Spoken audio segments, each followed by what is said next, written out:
그 니고데모라고 하는 사람이 요한복음 3장에 등장을 합니다. 이 니고데모는 요한복음 2장 끝에 예수님께서 유월절에 올라가셔가지고 많은 표적을 행하셨거든요. 그때 예수님의 그 표적들을 보고 예수님을 믿었던 사람 중에 한 사람이에요. 근데 이제 그 니고데모의 표적은 제가 요한복음 2장 때도 잠깐 말씀을 드렸지만 그저 표적을 보고 생긴 이 기초적인 믿음에 불과한 거예요. 야, 이건 놀랍다. 뭔가 하나님께로부터 온 분인가 보다. 이제 그 정도인 것이죠. 그런 니고데모가 밤중에 예수님을 이제 개인적으로 찾아왔어요. 그 찾아온 이유는, 자기의 신앙적인 어떤 고민을 가지고 있었던 거죠. 그것을, 저분한테 가면 해결이 되겠다 싶어서 찾아온 것입니다. 그래서 니고데모가 예수님께 찾아와서 대화를 나누게 되는데 그 대화의 내용이 요한복음 3장에 기록되어 있어요. 니고데모는 예수님과의 대화를 통해서 그 표적을 보고 생긴 그 기초적인 믿음에서 참된 신앙으로 나아가게 될 것입니다. 그래서 우리가 이 요한복음 3장의 대화를 잘 지켜보셔야 돼요. 우리도 그런 어떤 기도에서 응답받고 문제 해결되는 그런 데서 더 나아가서 더 깊은 믿음으로 나아가게 될 줄로 믿습니다. 자, 이 니고데모는 바리새인이에요. 바리새인 중에 니고데모라는 사람 있는데 그는 유대인의 지도자라고 그렇게 설명을 해주고 있어요. 이 바리새인은 철저히 이 율법의 말씀대로 하나님 말씀대로 살려고 노력하는 사람들이에요. 그리고 말씀을 열심히 공부하고 말씀대로 살려고 노력을 하는 사람들이에요.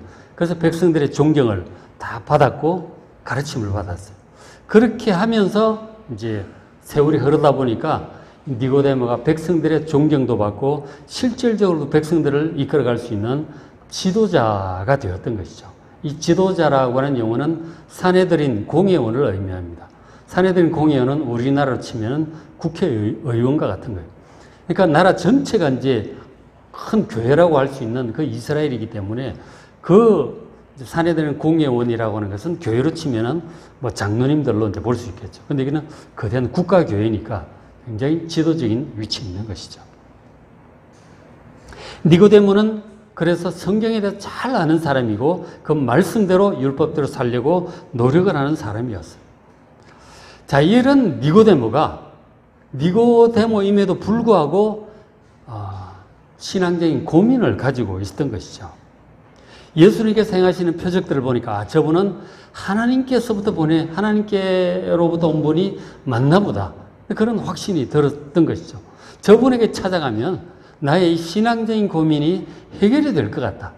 그런 생각이 들어서 예수님 찾아가는데 자기 사회적인 지위도 있고 이래가지고 사람들 보지 않는 밤에 몰래 조용히 예수님을 찾아왔어요. 니고데모가 무엇을 고민을 하고 있었을까요? 뒤에 진행되는 대화 내용을 보면은 어느 정도 짐작할 수 있습니다. 바로 자기가 하나님의 나라에 확실하게 들어갈 수 있을 것인가? 이것이 이제 걱정이 되었던 것이죠. 하나님 나라에 내가 어떻게 들어갈 수 있는가? 자기 생각에는 율법대로 잘 살면 될 거라고 생각을 한 거죠. 근데 저분에게 이제 확인을 좀 받고 싶다는 거죠. 혹시 아니라면 다른 얘기를 이제 좀 듣고 싶은 것이죠. 그 밤에 예수님께 찾아온 것입니다. 근데 어쨌든 니고데모는 이제 확신이 이제 없었던 것이죠. 예수님께 가서 뭔가 좀 확실한 얘기를 듣고 싶었어요. 그래서 예수님께 찾아와서 조심스럽게 입을 엽니다. 2절에 그가 밤에 예수께 와서 이르되 랍비여 우리가 당신은 하나님께로부터 오신 선생인 줄 아나이다. 표적들을 보고 그렇게 생각을 하게 된 거죠. 하나님께로부터 오신 분, 선지자. 이분을 이제 생각을 그렇게 하게 된 것이죠. 당신이 행하시는 표적을 아무도 할 수 없습니다. 표적을 보고 하나님께로부터 오신 분임을 믿게 되었던 것이죠. 그러니까 조심스럽게 지금 말문을 여는 거 아니에요. 초면이기도 하고 그렇잖아요. 조심스럽게 말문을 여는데 예수님은 어떻게 반응을 하신지 아세요? 단도직입적으로 바로 얘기를 하세요. 그러니까 니고데모가 무슨 고민을 가지고 온 줄 아시는 거죠. 거두절미하고 본론으로 바로 들어갔어요. 그래서 저도 그런 생각을 해보는데, 근데 우리가 하나님께 기도를 하잖아요. 어떤 고민이 있어서 기도를 하는데, 거룩하시고 자비로우신 아버지 하나님, 막 이런 이제 서론이 많이 필요 없는 것 같아요. 하나님은 우리 마음을 아시는 거죠. 우리가 공중 기도가 아닌 한 개인적으로 기도할 때는 본론부터 바로 얘기를 하셔야 돼요. 하나님, 제가 이러이런 문제 때문에 괴롭습니다. 뭐 죽을 것 같습니다. 뭐 이러고 이제 기도를 시작하는 거죠. 단도직입적으로 본론부터 얘기를 하면 돼요. 그게 참 좋은 것 같아요. 그 예수님의 성품을 보면은 알 수 있는 거죠. 예수님께서 아시는 거죠. 단도직입적으로 바로 니고데모가 알고자 하는 부분을, 그 주제를 바로 얘기를 시작을 하세요. 3장 3절에 예수께서 대답하여 이르시되 진실로 진실로 네게 이르노니, 강조하여 말씀하십니다. 사람이 거듭나지 아니하면 하나님의 나라를 볼 수 없느니라 그러셨어요. 당신이 지금 하나님의 나라에 대해서 관심을 갖고 왔는데 대답을 하시는 거죠. 사람이 거듭나야 하나님 나라를 볼 수 있다는 거죠. 자, 이제 이렇게 말씀을 하셨거든요. 거듭나느냐 여부가 하나님의 나라에 들어가느냐 못 들어가느냐에 관련이 직접적으로 결정짓는다는 것입니다. 그러나 니고데모는 어리둥절하죠. 율법을 잘 알고 율법대로 잘 살아라. 그렇게 얘기를 하실 줄 알았는데 거듭나야 된다. 그 얘기를 하시는 거죠. 어리둥절합니다. 여러분, 거듭난다는 게 무슨 뜻일까? 여러분 거듭나셨습니까? 하나님 나라는 거듭나야 들어간다고 말씀을 하시는 거예요. 먼저 잠깐 이 거듭난다는 단어만 좀 설명을 해드릴게요. 그리고 계속 좀 보죠. 거듭난다는 말은 새롭게 다시 태어난다는 얘기예요. 우리 한자로 표현하면 중생한다 그러죠. 거듭난다는, born again, 다시 태어난다는 얘기예요.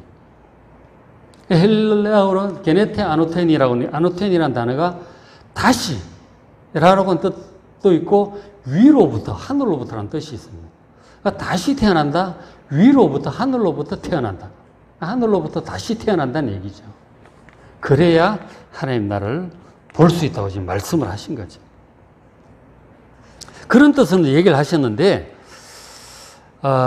니고데모는 그동안 율법을 잘 알고 지키고 그대로 행해야, 하나님 말씀대로 살아야 하나님의 나라에 들어갈 수 있을 거라고 생각을 했단 말이에요. 바리새인들이 다 그렇게 생각을 하죠. 그렇게 노력해 왔어요. 그런데 지금 이 하나님께로부터 왔다고 믿는 이분이, 예수님이 거듭나야 하나님 나라를 볼 수 있고 들어갈 수 있다는 것이죠. 이게 도대체 무슨 뜻일까? 어떻게 하라는 걸까? 그러면서 니고데모가 대답을 하기를, 어리둥절하잖아요. 우리 아까 영상을 보면서도 그랬는데 어리둥절한 거예요. 그래서 4절에 니고데모가 대답을 합니다. 아니, 사람이 늙으면 어떻게 날 수 있습니까? 두 번째 모태에 들어갔다가 날 수 있습니까? 제가 지금 나이도 많고 덩치도 있는데 어머니는 늙으셨는데 어떻게 제가 어머니 뱃속에 다시 들어갔다 태어나겠습니까? 근데 그렇게밖에 해석이 안 되는 거죠. 도대체 새로 태어난다는 게 무슨 뜻입니까? 그렇게 묻습니다. 이해를 못하죠. 그래서 예수님께서 니고데모에게 다시 더 말씀을 하셨어요. 3장 5절에 예수께서 대답하시되 진실로 진실로 네게 이르노니, 사람이 물과 성령으로 나지 아니하면, 물과 성령으로 거듭나야 된다는 거죠. 그렇게 하지 않으면 하나님 나라에 들어갈 수 없다. 이제 한 말씀을 더 해주신 거죠. 물과 성령으로 거듭나야 된다는 거죠. 그러면서 거듭난다는 얘기를 다시 말씀하시길 6절에 육으로 난 것은 육이고 영으로 난 것은 영이다. 우리가 처음 태어났을 때, 어머니 뱃속에서 처음 태어났을 때 태어난 이것은 육이다 하는 거죠. 육, 고기 덩어리라는 얘기죠. 그런데 거듭난다는 것은 영으로 태어나는 영이다 하는 거예요. 영이 영으로 다시 태어나야 된다. 그 말씀을 하는 것이죠. 거듭난다는 얘기를 저렇게 조금 더 설명을 해 주셨습니다. 물과 성령으로 거듭난다는 것이고, 그리고 그래서 거듭난 것은 영으로 된 영이다 하는 거예요. 이것도 어렵죠. 도대체 이게 무슨 뜻일까 싶죠. 그래서 이제 그 앞에 예수님 앞에 말씀 다시 보세요. 3절 다시 보면 사람이 거듭나지 아니하면 하나님의 나라를 볼 수 없다 그러셨잖아요. 그러니까 우리가 태어난 육의 옛 모습 그대로는 이것이 하나님 나라에 들어갈 수 없고 불가능하고 반드시 거듭나야 된다. 다시 태어나야 된다는 거예요. 위로부터 하늘로부터 다시 태어나야 된다고 말씀을 하셨어요. 그런데 이제 이것이 이제 무슨 뜻인지 좀 어렵긴 하지만 그러나 거듭난다. 다시 태어난다는 단어에서 우리가 어느 정도 좀 짐작할 수 있어요. 잘 생각을 해보시면 그러니까 우리가 이제 보통 사람이 이제 성장한다, 변화된다고 했을 때, 우리의 인격이 수양으로 점점 나아지는 것을 우리가 상상을 하죠. 우리의 인격 수양을 통해서 우리 사람이 점점 나아지는 것을 생각할 수 있는데, 거듭난다는 것은 그런 정도가 아니라는 거죠. 그러니까 완전히 근본적이고 전적으로 완전 새로운 사람으로 새롭게 되어야 된다는 그런 뜻이죠. 점진적인 변화가 아니에요. 노력해서 수양으로 나아지는 그 정도가 아니고 완전히 새로운 사람이 되어야 된다. 그런 말씀을 하시는 거죠. 노력해서 될 문제가 아닌 것 같죠. 비유컨대 이런 거죠. 병든 사람이 있죠. 그 사람이 회복되어서 건강해지는 그 정도가 아니라 죽은 자가 살아나는 것과 같은 완전히 새로운 근본적인 변화라는 것이죠. 이 거듭난다는 것이 그런 뜻입니다. 완전히 근본적이고 전적인 새로운 전적인 변화를 지금 말씀을 하는 것이죠. 이 거듭난다는 것에 대해서는 우리가 성경 보면 많이 이제 나오죠. 사도 바울은 이제 이렇게도 표현을 해요. 에베소서 2장 1절 보시면은 그는 하나님께서 허물과 죄로 죽었던 너희를 살리셨다고 말씀을 해요. 그러니까 우리가 허물과 죄로 죽었었단 말이에요. 근데 이런 죽은 우리를 하나님이 다시 살리셨다는 거죠. 다시 태어나는 거예요. 우리가 멀쩡히 살아있는 것 같은데 하나님 말씀하시기를 너희가 허물과 죄로 죽어 있었다. 그러나 예수 믿고 다시 살아났다고 지금 말씀을 하시는 거죠. 죽었다고 하는 것이 우리가 죽으면 장례식하고 이제 뭐 화장을 하든지 매장을 하든지 하잖아요. 썩죠. 불타버리죠. 그거를 죽는다고 생각을 하는데 지금 여기서 죽었다고 하는 것을 어떤 걸 죽었다고 하냐면 2절에 보시면 에베소서 2장 여러분 그 맥체에 한번 찾아보시면 지난번 제가 설교했던 부분이 있어요. 한번 나중에 찾아보시기 바랍니다. 이 죽었다고 하는 게 뭐냐면 2절에 그때 너희는 예수 믿기 전에 구원받기 전에 죽은 상태를 얘기하는 거죠. 어떤 걸 죽었다고 하냐면 이 세상 풍조를 따르고 그렇죠. 당연히 세상 풍조를 따라가죠. 그리고는 공중의 권세 잡은 자를 따라갑니다. 그 세상 풍조 뒤에는 공중 권세 잡은 자 사탄 마귀가 있어요. 거짓 영들, 악한 영들이 세상에 많이 있죠. 이것들이 우리 마음속에 악한 생각들을 거짓된 생각을 툭툭 던져줍니다. 그걸 이제 다 받아들이는 거죠. TV를 통해서, 뭐 신문을 통해서, 뭐 인터넷 통해서, 사람들 대화를 통해서 이 거짓 풍조 배후에 있는 악한 영들이 퍼뜨리는 그런 생각들이죠. 세상 풍조죠. 세상 풍조의 핵심은 우리 육신의 욕심을 따라 사는 거예요. 3절에 있듯이 전에는 우리도 다 그 가운데서 구원받기 전에 우리 육체의 욕심을 따라 지내는 것이죠. 육체의 욕심, 하나님의 뜻이 아니고 하나님의 뜻을 우리가 생각하고 그 말씀에 순종해 살아가는 하나님의 자녀로서의 삶이 아니라 하나님은 없는 거예요. 구원받지 못한 불신자들 보면 우리가 구원받기 전에 육체의 욕심이 우리의 인생의 동기예요. 내가 먹고 싶은 것 많이 먹고 많은 것을 소유하고 좋은 옷을 입고 막 누리는 거죠. 그리고 권세를 행사하고 사람들 명성을 얻고 이제 이런 게 우리 인생의 목표죠. 그게 육체와 마음이 원하는 것을 하는 우리의 삶이에요.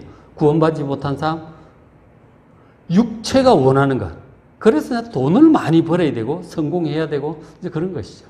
그게 육체의 욕심을 따라 지내는 삶이고 세상 풍조는 그것을 다 이제 공유하고 권장하는 거예요. 그게 당연하다고 생각하는 거예요. 하나님이 없으니까. 그리고 한동안 이렇게 살다가 늙으면 죽는 거죠. 평안한 노후를 지내다가 자녀들한테 물려주고 죽는 것. 이게 이제 인생의 다죠. 그러나 사람이 원래 그런 존재가 아니잖아요. 하나님의 형상대로 지원받았고 영원히 살도록 지원받은 존재예요.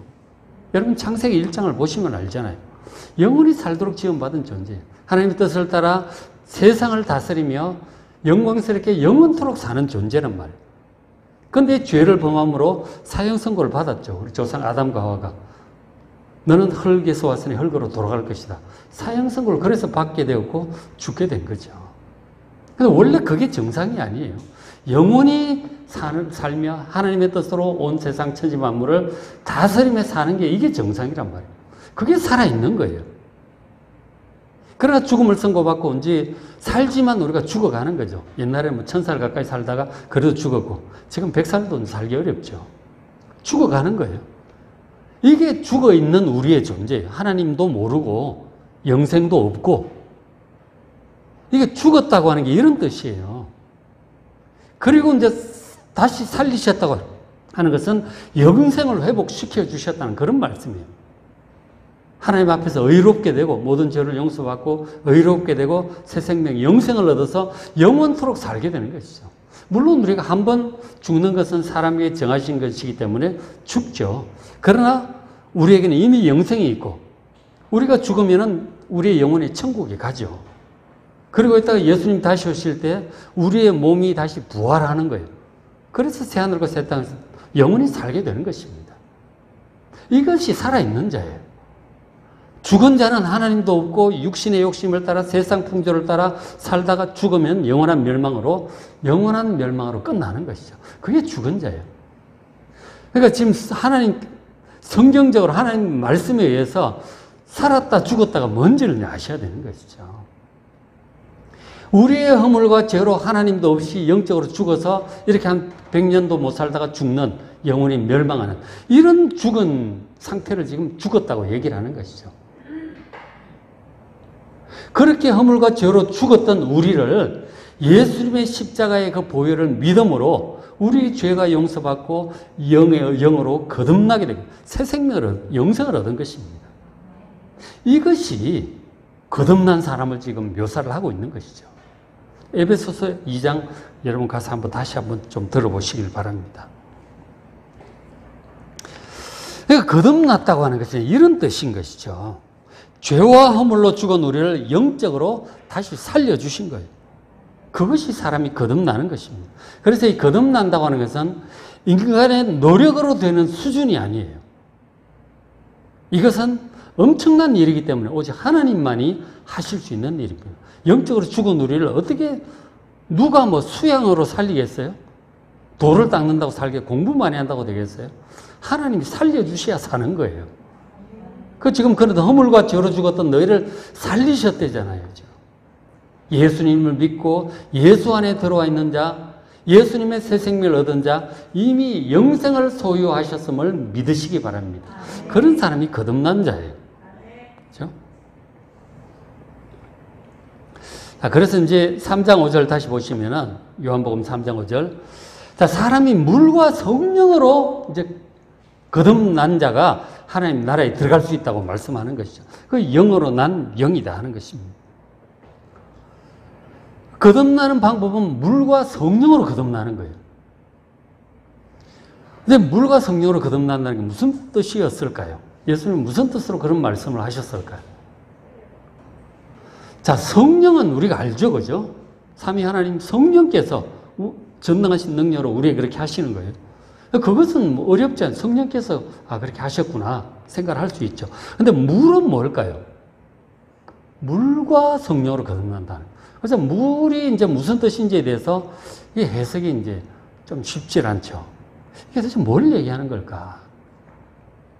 그래서 대표적인 이제 해석을 몇 가지 말씀을 드리면 첫 번째 해석이 물이니까 이건 우리 죄 용서받게 하는 물 세례를 의미하는 것이다. 그렇게 보시는 분들이 있어요. 크리소스톰 같은 경우 아주 6세기에 뛰어난 이제 설교자가 있어요. 물 세례 자체를 의미한다고 본 거죠. 그 세례를 통해서 우리가 죄 용서함을 받는다. 그렇게 생각을 한 거죠. 일리가 있죠, 그죠? 뭐 세례가 참 중요합니다.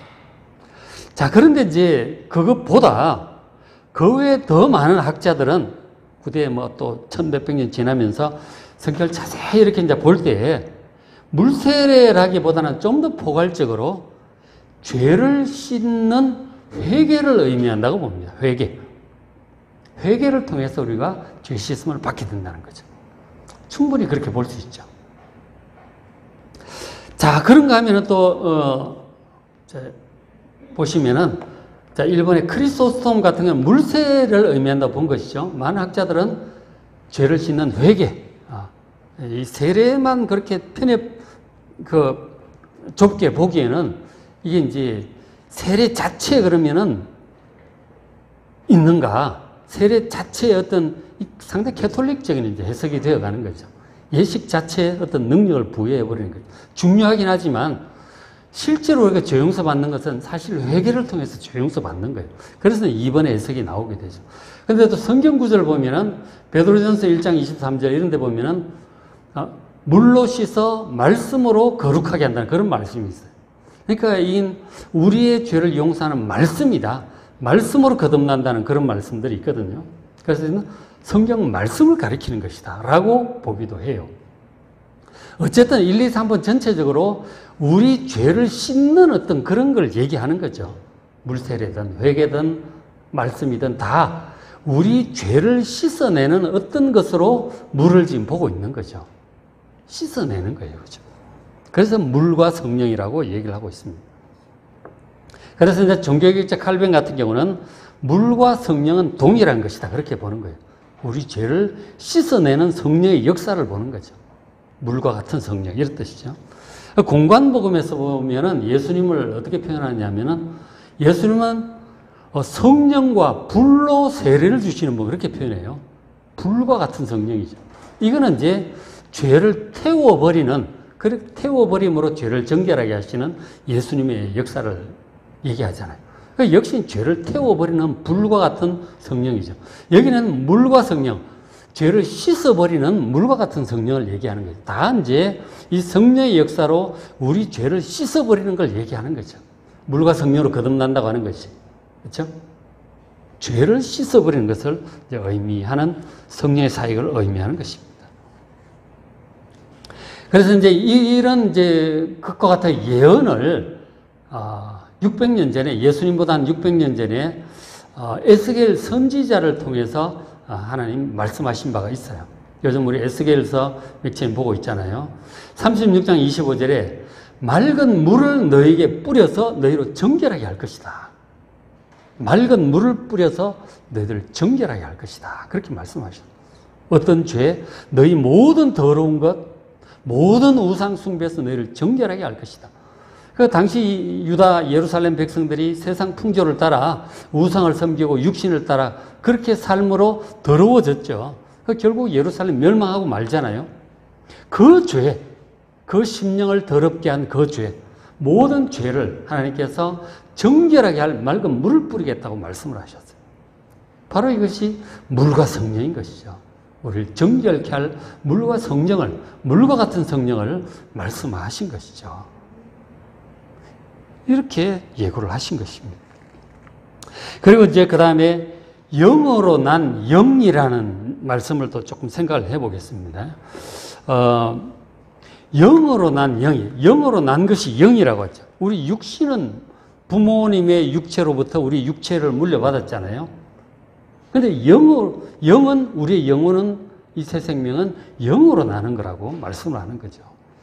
영이 뭡니까, 영? 영어로 스피릿, 그죠? 소울하고 스피릿이 다른 거죠. 스피릿이 뭡니까? 이 단어 뜻을 이제 어떻게 아느냐면, 성경 안에 영, 헬라어로 푸뉴마죠. 히브리어는 이제 루아흐인데, 어쨌든 푸뉴마, 신약 성경에 영이라고 하는 단어, 푸뉴마라고 하는 단어를 다 찾아보면 돼. 엄청 몇백 번이 나오죠. 그걸 다 찾아서 의미를 이렇게 이제 분류를 해보는 거예요. 그러니까 원어를 이제 뜻을 파악할 때 그렇게 하는 거예요. 방법은 그 방법밖에 없어요. 그러니까 성경학자들이 전부 그런 일을 하는 거예요. 전부 다 몇백 번을 다 찾아가지고 앞뒤 맥락을 살펴서 무슨 뜻인지 보는 거죠. 이 영이라고 하는 단어가. 그래서 영이라고 하는 단어의 기본적인 뜻은 바람이에요. 바람이 분다 하는 거죠. 바람 알잖아요. 바람의 특징은 보이지 않아요. 그러나 분명히 존재해요. 존재합니다. 그래서 바람이 이렇게 불면 시원하죠. 그리고 태풍이 불면 날아가죠. 엄청난 위력이 있죠. 그러나 보통 때는 이제 바람이 참 좋기도 하고 엄청난 위력도 있어요. 어쨌든 바람이에요. 이 푸뉴마가 바람을 얘기하는 거예요. 공기의 움직임. 그리고 이 공기가 움직이는데 사람이 이제 호흡을 하죠. 공기가 코를 통해 들어가고 공기가 나오기도 하고 그러는 거죠. 그것도 푸뉴마예요. 호흡을 푸뉴마라고 합니다. 숨, 호흡, 생기. 숨이 있어야 살아있는 사람인 거죠. 그걸 생기라고도 하는 거죠. 그러니까 이 푸뉴마는 호흡을 의미하고 생기를 의미하는 것입니다. 이 바람에서 그런 뜻으로도 많이 쓰이죠. 그 다음에 영향력으로도 쓰입니다. 영향력이라고 하는 거죠. 스피릿에서는 이제 현대 영어 스피릿 할 때는 그런 뜻으로 많이 쓰이죠. 영향력. 상호 간의 관계에서 오가는 어떤 영향력 있는 거죠. 어떤 그 사람의 스피릿이 영향을 미치는 거죠. 그런가 하면 한 도시의 스피릿이 있고, 그죠? 대한민국의 스피릿이 있고, 미국의 스피릿이 있고, 좀 차이가 있는 거죠. 그런 뜻으로도 쓰이는 거죠. 이것은 상당히 이제 어떤 자연과 인간 속의 어떤 그런 것이죠. 그런가 하면 인간의 생명에서 생기 이런 뜻도 있지만 거기 더 나아가서 인간의 영, 인간 속에 영이 있어요. 그런 뜻으로도 쓰이고요. 귀신이나 더러운 영도 영이라고 합니다. 푸뉴마. 그리고 성령도 푸뉴마라고 해요. 그냥 푸뉴마라고 하기도 문맥상 아는 거죠. 성령을 하나님을 가리키는 것이죠. 그러니까 푸뉴마라는 단어가 여러 의미로 쓰이기 때문에 문맥을 잘 살펴봐야 되는 것이죠. 그래서 이제 영으로 난 것은 영이다 이랬을 때 저게 이제 뭘까 싶죠. 그죠? 앞뒤 문맥을 통해서 이제 보게 되는 것이죠. 그러니까 영이라고 하는 것은 기본적으로 바람인데 우리가 인간과 적용을 했을 때 일상적인 영역을 넘어서는 영적인 영역이에요. 그죠? 사람의 영, 귀신, 하나님, 영적인 것이 우리 속에 영이 있어요. 혼도 있지만, 소울도 있지만, 스피릿이 있다니까요. 육체가 있고, 혼이 있고, 영이 있어요. 영, 그 뭐 합해서 영혼이라고도 하고, 심령이라고도 하고, 뭐 그렇게도 하는데, 속 사람을 함께 묶어서 얘기하기도 그렇게 하죠. 어쨌든 영이 있고, 혼도 있고, 합해서 영혼이라고 하기도 하고, 이제 그렇게 하는 것이죠. 근데 신약 성경에서 푸뉴마가 가장 자주 사용되는 의미는 성령으로 쓰입니다. 가장 많은 경우가 그러니까 신약 성경에서 한 250회 이상 푸뉴마는 성령을 가리키고 있어요. 어떤 때는 앞에 거룩한이라고 한 단어를 붙여서 푸뉴마 하기오스 이렇게 거룩한 영 이렇게 하기도 하지만 그냥 영이라고 했는데 보면은 성령을 가리켜요. 그런 게 제일 많죠. 그리고 인간의 영을 가리키는 의미로 푸뉴마가 40회 정도 나옵니다. 그것도 많죠. 그러니까 사람의 영은 사람이 하나님과 직접적으로 만나는 인간의 속사람이에요. 그 영적인 문제들을 깨닫고 반응하는 인간의 중심 부분이에요. 그 영입니다. 영. 그러니까 이제 영으로 난 것은 영이라고 했을 때 물과 같은 성령의 씻어주시는 역사로 우리를 정결하게 하시고 우리의 영을 살려주시는 것이죠. 성령께서 우리의 영을 살려주시는 거예요. 그렇죠?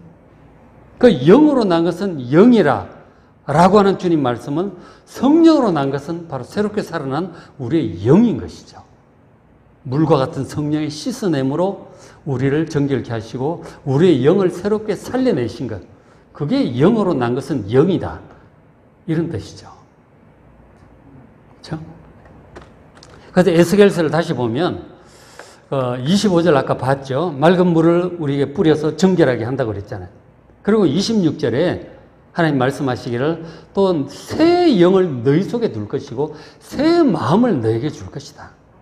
우리에게 이 정결하게 씻어내시고 새 영을 주신다잖아요. 새 마음을 주신다는 거예요.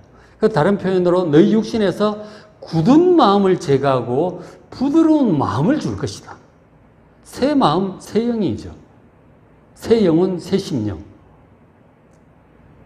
성령의 역사로, 물과 같은 성령의 역사로 저렇게 할 것이라는 거죠. 거듭나게 하신다는 거예요. 그리고는 27절에 우리의 영을 살리시는 것만 할 뿐만 아니고 27절에는 내 영, 저 누구의 영입니까? 하나님의 영이죠. 하나님의 영을 우리 속에 두시겠다는 거예요. 우리의 영도 살아나게 하고 성령도 우리 속에 따로 주시겠다는 것이죠. 우리의 영이 따로 있고 성령이 따로 있습니다. 우리 속에. 그걸 아셔야 돼요. 내 영이 있고 성령이 우리 속에 따로 들어와 계신다니까요. 그걸 잘 구분을 하셔야 돼요. 그리고 악한 영들도 우리에게 영향력을 미칩니다. 툭툭 던져줘요. TV를 통해서, 사람들의 말을 통해서 우리를 격동시키기도 하고 막 그렇게 하는 거예요. 악한 영들도 역사합니다. 우리가 깨어 있어야 돼요. 우리의 영이 정말 깨어 있어야 돼요. 잘 분별을 해야 돼요. 하나님의 감동인지 악한 영의 역사인지 이걸 잘 분별을 하고 하나님께 속한 것이 아닌 것은 예수 이름으로 물리쳐야 되는 거죠. 그러니까 받아들이고 묵상하고 그러시면 안 돼요. 그래, 맞아. 누가 그랬는데 이거 이런 거 아니야? 막 이렇게 상상력이 발동이 되면 이제 당하는 거죠. 그 악한 영들이 우리에게 던져주는 생각을 여러분 잘 분별을 하셔야 됩니다. 떠오르는 생각이 전부 자기 생각이 아니라니까. 사람들이 들려주는 말을 할 때 막 본능적으로 반응하는 게 있잖아요. 그렇게 하시면 안 됩니다. 그것이 이제 정말 좋은 건지 나쁜 건지 잘 분별하셔가지고 하나님 보시 합당치 않은 것은 그거 무시해야 돼요. 그야말로 오른쪽으로 듣고 왼쪽으로 흘려 넘길 말들이 많다니까요. 정말 성령의 감동, 좋은 얘기, 하나님 뜻에 합당한 얘기, 정말 지혜로운 얘기, 그걸 탁 받아들이고 맞아. 그렇게 하는 거지. 아무거나 다 듣고 맞아. 그래? 누가 그랬단 말이야? 막 그러시면 안 돼요. 그러니까는 그야말로 요즘 애들 막 개무시해야 되는 거죠. 오른쪽으로 듣고 왼쪽으로 흘려야 된다니까. 다 그렇게 마음에 담아두시면 안 돼요. 이 영이라고 하는 것을 여러분 정말 말은 그런 말씀. 말이 영이라고 그랬어요. 말은 영적이에요. 성령에 속한 말인지 악한 영에 속한 말인지 잘 분별하셔서 여러분 마음을 잘 지키시길 바랍니다. 정말 중요한 거예요. 그죠? 자, 이런 말씀이 지금 예수님 오시기 600년 전에 이미 이제 예고하신 말씀인데 다 예수님이 이 말씀하고 다 일맥상통하죠. 아주 예언적인 그런 말씀이에요. 성경은 이렇게 부지런히 좀 찾아봐야 되는 거예요. 그죠? 다 있어요. 구약의 선지서에 참 이런 말씀이 많이 있어요. 그래서 우리가 우리 속에 계시는 성령의 감동을 우리가 들을 수 있어요. 항상 깨어서 기도하고 찬송하고 말씀 보고 그러면 우리 속에 계신 성령께서 하시는 그 세미한 음성을 잘 알아들을 수 있어요. 악한 영의 그 소리도 분별할 수 있습니다. 그 우리가 영적으로 깨어 있어야 돼요. 그래서 늘 성경 말씀을 읽으시고 기도도 하시고 찬양도 하시고 그렇게 하셔야 돼요. 그런 거 안 하고 TV만 보고 사람들하고 막 골치 아픈 얘기만 많이 하고 무슨 막 세상 노래만 듣고 TV만 보고 그러면은 이 성령의 음성을 잘 못 알아들어요. 우리 속에 계신 성령께서 탄식을 하신다니까요. 영적으로 깨어있는 사람은 성령의 음성을 잘 들어요. 굉장히 지혜롭죠. 그렇죠? 그 성령의 음성을 잘 듣고 하나님 말씀을 따라 잘 살아갈 수 있게 되는 것이죠. 그게 물과 성령으로 거듭난 사람이에요. 그렇죠? 자, 다시 한번 이 말씀 3장 5절 사람이 물과 성령으로 거듭나야 하나님 나라에 들어갈 수 있습니다. 영으로 난 것은 영이에요. 그러니까 우리가 거듭나고 하나님의 백성이 되고 하나님 나라에서 산다는 것은 이렇게 물과 성령으로 모든 더러운 것들로부터 정결하게 되고 새 영과 새 마음을 받고 성령도 받아서 하나님의 말씀을 따라가는 살아가는 사람인 것이죠. 그런 사람이 하나님 나라에 들어가는 것입니다. 니고데모가 이런 예수님의 가르침을 믿고 정결함을 얻고 거듭나서 새로운 사람이 된 거예요. 나중에 예수님 장례식 할 때 앞장서는 것을 보게 돼요. 우리도 예수님의 이 요한복음 3장의 이 가르침을 그대로 믿으시고 정결한 거듭난 사람으로 천국 시민으로 살아가시기를 주의 이름으로 축원합니다.